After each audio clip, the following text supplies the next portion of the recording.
80% आपका वोटर है, उसके बाद भी बाकी सारी पार्टियां 20% को चिपका छाती से चिपका के रह गए, तो समझो 80% जनसंख्या वाला समाज मर चुका है, खत्म हो चुका है। अगर अंग्रेज नहीं आते ना तो आज तो काम हो गया होता, और भारत का बंटवारा ना होता तो भी मुस्लिम राष्ट्र हो चुका होता आज इन हिंदुस्तान। क्योंकि तीनों देशों की पॉपुलेशन मिलाए 75 करोड़ होती है, आप 100 करोड़ हो। जब आपको 20-25 करोड़ आपके सर पे चढ़ रहे हैं तो 75 करोड़ को आप कैसे रोक लेते? तांडव मच जाता। 2014 से पहले क्या हालात थे, आजकल राणा सांगा को गद्दार कहा जा रहा है। अब उन लोगों को कैसे पता कि जो तुम्हारी घर में आज बहन बेटी है, जो इतना बोल रहे हो ना, वो राणा सांगा महाराणा प्रताप की वजह से ही, वीर शिवाजी की वजह से ही, सूरजमल की वजह से ही बोल रहे हो, वरना आज तक तलवार के डर से कब के सलवार पहन लिए होते। राजपूतों के बलिदान से ही आज हिंदुस्तान बचा हुआ है। अगर वो बलिदान ना देते तो जो पाकिस्तान 1947 में अलग हुआ, वहां पे पाकिस्तान अलग नहीं होता, पूरा हिंदुस्तान पाकिस्तान बन चुका होता, और हिंदुस्तान उसी राह पर अग्रसर है। आज नहीं तो कल हिंदुस्तान मुस्लिम राष्ट्र बनेगा ही बनेगा, ये लिख के रख लीजिए। नमस्कार दोस्तों, मैं हूं भालेस, आप देख रहे हैं BKRV। दोस्तों, अगर आप भारत माता से प्यार करते हैं, इस भारत भूमि से प्यार करते हैं, तो ये वीडियो पूरा जरूर देखना। दिल हो मन करे तो सब्सक्राइब करना, वरना मत करना, लेकिन वीडियो पूरा जरूर देखना। जब से गवर्नमेंट ने ऐलान किया है कि हम वक्फ बोर्ड के संशोधन के लिए बिल लेकर आ रहे हैं, इस बजट सत्र में गवर्नमेंट पेश करेगी या नहीं, यह तो आने वाला वक्त बताएगा। लेकिन मुस्लिम समाज जमकर प्रोटेस्ट कर रहा है। पूरे देश के अंदर दिल्ली में हुजूम उमड़ पड़ा उसके खिलाफ। लेकिन पता नहीं हमारा हिंदू समाज कहां सोया है।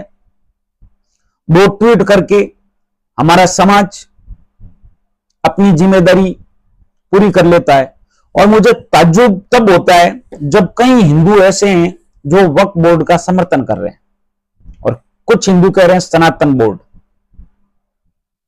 तो जो समर्थन कर रहे हैं वक्फ बोर्ड का, वो तो समझ सकता हूं जयचंद बहुत समय से है हमारे देश में। मुगल और अंग्रेज कोई अपने वहां से सेना लेकर नहीं आए थे, यहीं के गद्दार थे। आजकल राणा सांगा को गद्दार कहा जा रहा है। अब उन लोगों को कैसे पता कि जो तुम्हारी घर में आज बहन बेटी है, जो इतना बोल रहे हो ना, वो राणा सांगा महाराणा प्रताप की वजह से ही, वीर शिवाजी की वजह से ही, सूरजमल की वजह से ही बोल रहे हो, वरना आज तक तलवार के डर से कब के सलवार पहन लिए होते। राजपूतों के बलिदान से ही आज हिंदुस्तान बचा हुआ है। अगर वो बलिदान ना देते तो जो पाकिस्तान 1947 में अलग हुआ, वहां पे पाकिस्तान अलग नहीं होता, पूरा हिंदुस्तान पाकिस्तान बन चुका होता, और हिंदुस्तान उसी राह पर अग्रसर है। आज नहीं तो कल हिंदुस्तान मुस्लिम राष्ट्र बनेगा ही बनेगा, ये लिख के रख लीजिए। टूटते टूटते आधा भी नहीं बचा, फिर भी वो समाज सोया रहे। 1947 में धर्म के आधार पर टुकड़े हो जाए, धर्म के आधार पर किसी को देश दे दिया जाए, वो भी 23% लोगों ने वोटिंग की थी पाकिस्तान के नाम पर, तब 36% जमीन का हिस्सा दिया था, और उसके बाद संपूर्ण 23 समाज गया नहीं। फिर भी यह समाज उल्टा मांग करने के बजाय कि देश दे चुके हो तो सबको भेजो, उसके बजाय लोगों को छुपा छुपा के अपने घरों में उनको रखा, ताकि भविष्य में और भारत के टुकड़े हो। अगर उस वक्त या तो देश नहीं देना था, देश दे ही दिया तो सबको भेजना था। नंबर 2 बात, अगर देश नहीं देते तो शायद आज भारत मुस्लिम राष्ट्र हो गया होता, क्योंकि 25 करोड़ पाकिस्तान में, और झूठ बोल रही है गवर्नमेंट कि 15% 14% मुस्लिम है हिंदुस्तान में। नहीं, मुस्लिम पॉपुलेशन बहुत ज्यादा हो चुकी है, 30% के करीब पहुंच चुकी है। आप जिस शहर में चले जाइए, आपको 80%, 80, 70, 90% मोहल्ले मुस्लिमों के नजर आएंगे शहरों में। याद रखना, आप कोई भी शहर देख लीजिए। राजस्थान के अंदर गवर्नमेंट का आधिकारिक आंकड़ा है 9 से 10% मुस्लिम है, जबकि आप कोई शहर उठा के देख लीजिए 80% मुस्लिम मोहल्ले नजर आते। तो जो समाज देश के बंटवारे करने पर भी सोया रहे, उसके बाद यहां रहने पर भी सोया रहे, और जो 3% से 22% पहुंच गए, और हिंदू 96% से 1947 के बाद बंटवारे के बाद आज हिंदू 79% है, तब भी समाज सोया रहे। आपकी जमीनों पर वक्फ बोर्ड के नाम पर जबरदस्ती आपकी संपत्तियां हड़प ली जाए, फिर भी वो समाज सोया रहे। आपको 2 बच्चों पर रोकने पर मजबूर कर दिया, लेकिन कोई 17-17, 18-18, 20-20 बच्चे पैदा करके पूरा मोहल्ला बना रहे, फिर भी ये समाज सोता रहे। जनसंख्या नियंत्रण कानून की मांग ना करे, अगर करे भी तो 1-2 ट्वीट करके अपनी जिम्मेदारी पूरी समझ लेते हैं। आपके देश में रोज आतंकी हमले हो, शुक्र मनाओ मोदी आ गया, वरना उससे पहले फिर भी आपका समाज सोया रहे।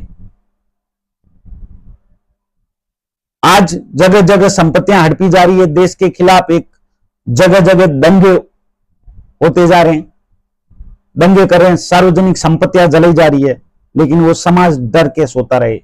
जो समाज नामर्द हिंजड़ा बन जाता है, उसको बचाने वाला भगवान भी उसकी मदद नहीं करता। अरे भगवान राम का मंदिर तो खुद वो अपना मंदिर नहीं बचा पाए, तुम्हें क्या बचा लेंगे।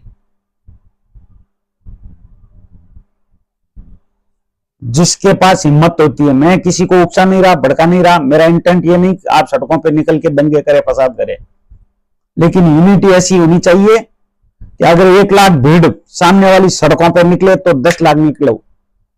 किसकी मां ने दूध पिया, जो आपके कहने पे आप 80% हो, फिर भी एक पार्टी को छोड़ दें, एक क्या आधी पार्टी, आधी बीजेपी, सौगात एक मोदी दे रहा है, कोई कुछ कर रहा है, 80% आपका वोटर है, उसके बाद भी बाकी सारी पार्टियां 20% को चिपका, छाती से चिपका के रह गए, तो समझो 80% जनसंख्या वाला समाज मर चुका है, खत्म हो चुका है,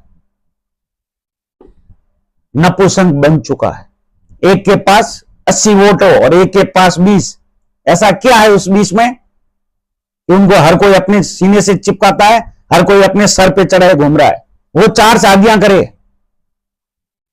तुम्हें एक पे मजबूर किया जाए। मैं ये नहीं कह रहा हूं तुम भी 4 करो, एक देश एक संविधान, फिर अलग से कानून क्यों? उनके लिए 20% वालों को अलग से कानून क्यों? अल्पसंख्यक वो नहीं जिनकी आबादी 20-25% हो, अल्पसंख्यक वो होते हैं जो 1-2% है, उनका कोई पूछने वाला नहीं। मिनिस्टर बनता है तो उस 15-20-25% अल्पसंख्यकों वाला का। कभी सिख अल्पसंख्यक मंत्री नहीं बनता, कभी ईसाई नहीं बनता, कभी जैन नहीं बनता, कभी बौद्ध नहीं बनता, 1-8% है ये लोग। सिख कितने हैं? 1% नहीं होंगे। जैन कितने हैं? 0.5% नहीं होंगे। ईसाई कितने हैं? 1-8। बौद्ध कितने हैं? 1-8। फिर भी सारे अल्पसंख्यक के हक एक ही कम्युनिटी ले रही है, और ना केवल इनका कुछ भी कर लो आप, अल्पसंख्यक मंत्रालय दे दो, इनको लाखों रुपए घर पे पहुंचा दो, ये रहेंगे पंचर चाट भिखारी। ये कुछ करना नहीं चाहते, इनको सिर्फ फ्री का चाहिए। आपके देश पे भार है, आज नहीं तो कल आपका देश पूरा ये छीनेंगे। 800 साल की गुलामी आपने सहन कर ली, गद्दार थे इसलिए। लेकिन ये भूल जाना कि सनातन अमर है, अजर है, हिंदुस्तान अजर अमर। कोई अजर अमर नहीं है। अजर अमर होने के लिए मेहनत करनी पड़ती है, प्रयास करना पड़ता है, तब अजर अमर होते हैं। शुक्र मनाओ को 800 साल निकल लिए। अगर अंग्रेज नहीं आते ना तो आज तो काम हो गया होता, और भारत का बंटवारा ना होता तो भी मुस्लिम राष्ट्र हो चुका होता आज हम हिंदुस्तान। क्योंकि तीनों देशों की पॉपुलेशन मिलाए 75 करोड़ होती है, आप 100 करोड़ हो। जब आपको 20-25 करोड़ आपके सर पे चढ़ रहे हैं तो 75 करोड़ को आप कैसे रोक लेते? तांडव मच जाता। 2014 से पहले क्या हालात थे आज के यंगस्टर को नहीं पता। रोज शहरों में आतंकी हमले होते थे। हम भूल बहुत जल्दी जाते हैं, हमारे अंदर यूनिटी नहीं है, हम नपुंसक हो चुके हैं, हमें अहिंसा के चक्कर में उस टकले ने बर्बाद करके रख दिया। अगर उसने ना किया होता है तो भी हम कौन से झंडे गाड़ रहे होते, कौन से झंडे गाड़ लिए होते। 20% आपके सर पे चढ़ा हुआ है और आप कुछ नहीं कर सकते। अगर एकता होती ना तो मजा ले, कोई राणा सांगा को गद्दार कह दे, महाराणा प्रताप को कोई अंगुली उठा दे। 80% होते ना, अगर आप में यूनिटी होती तो आपके देश के बंटवारे ना होते, मुगल आप पे राज नहीं किए होते, आप मुगलों पे करते। जो सनातनी बहादुर है, ऐसी बहादुरी दुनिया में किसी के अंदर नहीं है, याद रखना। लेकिन नपुंसक ऐसे बने हो कि किसी को दूसरे से मतलब नहीं। कौन कहता तुम देशभक्त हो? अरे कोई देशभक्त नहीं हो। देशभक्त होते तो अपनी भारत मां के टुकड़े नहीं होने देते। अगर देशभक्त होते तो 1962 में चाइना जमीन नहीं हड़पता। अगर देशभक्त होते पीओके पाकिस्तान के अंडर में नहीं होता। कोई देशभक्त नहीं हो, झूठे गद्दार मक्कार लोग हो। जब तुम्हारी संपत्तियों पे जबरदस्ती आके कब्जा कर ले, जबरदस्ती वक्फ बोर्ड कैसे बन गया? वक्फ बोर्ड अगर तुम्हारे अंदर यूनिटी होती, तुम अपने ताकत पहचानते, तुम अपने वोट की ताकत पहचानते, एकता रखते। बस जातियों में बटे रहो। जाति होना गर्व है, मैं जाट हूं, मुझे गर्व है, लेकिन देश पहले होना चाहिए, सेकंड धर्म होना हो। तुम हो, धर्म है तो देश है।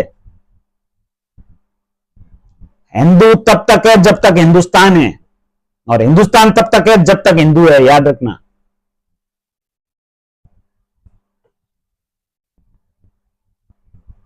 ये जो कमा रहे हो, जो बंगले बना रहे हो, महंगी महंगी गाड़ियां खरीद रहे हो, एक दिन उनका कश्मीर में क्या हुआ था? यही तो हुआ था। एक रात लगी साफ होने में, ज्यादा टाइम नहीं लगेगा। जिहादियों के लिए ज्यादा टाइम नहीं लगेगा, वो अपना काम एक झटके में कर देंगे। सोते रह जाओगे तुम। कश्मीर में पंडित सोते रह गए थे, पता ही नहीं चला। दूसरे दिन अखबारों में आया कश्मीर साहब। यहीं पर भी ऐसा ही होगा हिंदुस्तान में। क्या कर लोगे? 25 करोड़ की भीड़ हथियारों के साथ आई तो क्या कर लोगे? तुम्हारे घर में तो लाठी नहीं मिलती, डंडा नहीं मिलता। हिंदुस्तान 70% से ज्यादा आपके हाथों से निकल चुका है। अभी भी वक्त है, 30% हिंदुस्तान बचा है। अगर कोशिश कर लो तो शायद सारा हिंदुस्तान बच जाए। मैं किसी को उकसा नहीं रहा, भड़का नहीं रहा, ऐसा नहीं कह रहा हूं किसी को जला दो मार दो, ये हम नहीं करते। ये जिहादी कौम को मुबारक, ये हमारा देश है। लेकिन अपना आप में एकता हो। 1 लाख वो निकले सड़कों पर, 10 लाख निकली है। किसकी मां ने दूध पिलाया कि आपका कहा नहीं माने? वो सौगातें मोदी उनको नहीं मिलती। अगर तुम्हारे अंदर यूनिटी होती, तुम अगर देशभक्त होते तो सौगातें मोदी 20% को नहीं मिलती, 80% वालों को मिलती। हमें भीख नहीं चाहिए, माना, हमें फ्री का नहीं चाहिए। इनको आप सौगातें मोदी क्या, पूरा मोदी सौंप दो, ये कुछ नहीं कर पाएंगे।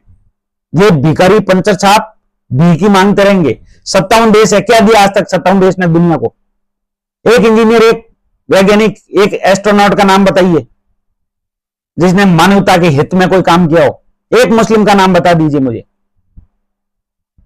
कि मानवता के लिए कल्याण का ये काम किया, इस दुनिया के कल्याण के लिए ये काम किया। बर्बादी के लिए हजारों उदाहरण मिल जाएंगे कि मानवता के दुश्मन के लिए इतने आतंकी बने, इतने ये काम किए, दुनिया को बर्बाद करने के लिए इतने काम किए।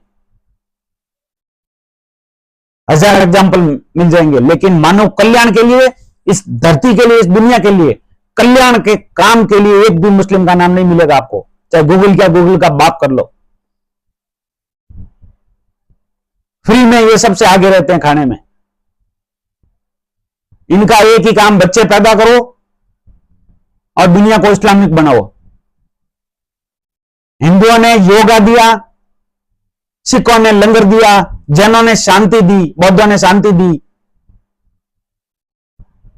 जैनों ने पुण्य करना सिखाया, ईसाइयों ने टेक्नोलॉजी दी, और भी बहुत कुछ दिया। मुस्लिमों ने क्या दिया? आतंकवाद। बता दो मानव कल्याण। बर्बादी में तो इनके हजारों उदाहरण है, लाखों करोड़ों। मानवता की भलाई के लिए कौन सा मुसलमानों ने काम किया? एक कोई बता दे। यूनिटी में कमी के कारण आज रोहिंग्या आके धमका रहे हैं, हमारे देश में हमें धमका रहे हैं। बांग्लादेशी आके हमें धमका रहे हैं, पुलिस को धमका रहे हैं, कदम रख के दिखा दे। अरे नपुंसक हो जाए ना दो समाज, हिंजीड़ा हो जाए, तब ऐसे लोग धमकाते हैं। शुक्र मनाओ राजपूत थे, किसी की मां ने दूध नहीं पिलाया, 500 साल कदम रख दे राजस्थान की जमीन में। राजस्थान कभी गुलाम नहीं रहा, वो राजपूतों की वजह से। जिस कौम के पास, जिस धर्म में राजपूत हो, जाट हो, मराठा हो, सिख हो, गुज्जर हो, वो कौम कायर कैसे हो सकती है? वो नपुंसक कैसे हो सकते हैं? लेकिन यूनिटी में कमी, और यूनिटी में तभी आती है जब जाति का नहीं, धर्म का सोचे, देश का सोचे। लिख के रख लो, 70% हिंदुस्तान आपके हाथों से निकल चुका है। 70% हिंदुस्तान आपके हाथों से निकल चुका है। अगर अभी भी वक्त है, नहीं संभले, तो आने वाली पीढ़ियां माफ नहीं करेगी। अगर मोदी ना आता तो आज तक काम हो गया होता। देख लो जाके पाकिस्तान में हिंदुओं की क्या हालत है, देख लो बांग्लादेश में, देख लो कश्मीर में। इन्हीं एकता में कमी के कारण कश्मीर आपके हाथों। अगर कश्मीर में सारे हिंदू होते, ये लोग जिहादी लोग ना होते, तो क्या कश्मीर में आतंकवाद होता? अगर भारत में सारे हिंदू होते तो क्या आतंकवाद होता? सारे भारत में हिंदू होते तो क्या भारत के टुकड़े होते? जब तक नहीं संभलोगे तब तक तबाही पीछे पीछे आ रही है। अगर अभी भी नहीं जागे इस भारत मां भारती के लिए, अपने आने वाले बच्चों के लिए, अपनी आने वाली पीढ़ियों के लिए, अभी नहीं संभले। लोग कहते हैं सनातन बोर्ड बनाए, क्यों बनाए? सनातन बोर्ड बनाया यानी वक्फ बोर्ड का आपने लाइसेंस दिया। न सनातन बोर्ड चाहिए न वक्फ बोर्ड चाहिए, खत्म करो, कोई संशोधन नहीं चाहिए। काय का संशोधन? जमीन अल्लाह की है, जमीन मुसलमानों की है, कहां से लाए तुम? अरे जिस देश में वक्फ बोर्ड, ऐसा कानून जो आपकी प्रॉपर्टी पे कब्जा करे जबरदस्ती, जब अदर कम्युनिटी नपुंसक हो जाती है ना तब, वरना बन कैसे गया कानून? अगर आप में हिम्मत होती, आप में एकता होती, यूनिटी होती, तो उस वक्त ये कानून नहीं बनता, वक्फ बोर्ड नहीं बनता, या अल्पसंख्यक मंत्रालय नहीं बनता, ये इतने बेनिफिट 4-4 शादियों वाले कानून नहीं बनते। इनके आपके 2 और इनके 10 बच्चे, मैं ये नहीं कर रहा हूं आपके 10 होने चाहिए।